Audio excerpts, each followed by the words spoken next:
Picture this. You hop on YouTube, click an interesting video on your recommended page, sit through a few seconds of adverts and then start watching. On the right-hand side is an array of other videos, specifically handpicked for you.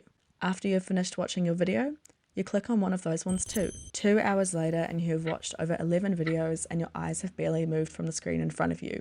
You have fallen down the rabbit hole and that is exactly what YouTube wants. It's an experience that is familiar for most of us.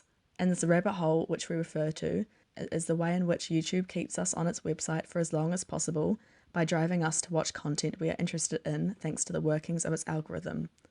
The more videos we watch, the more ads we encounter, and the more money YouTube makes. Its algorithm only has one goal, and that's to make as much money as possible.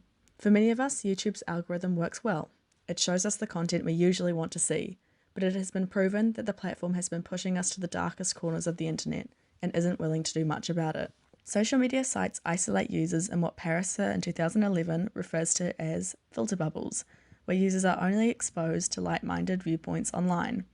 This can amplify people's views by pushing users towards sticky content that draws high traffic, videos which are usually sensationalist or have increasingly extremist views.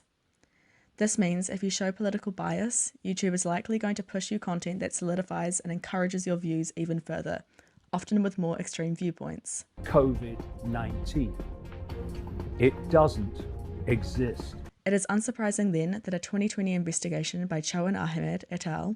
Suggests that YouTube's algorithm encourages political polarization and divide. But it's not just extreme political views that YouTube is reinforcing. It's racial, homophobic, and sexist ones too.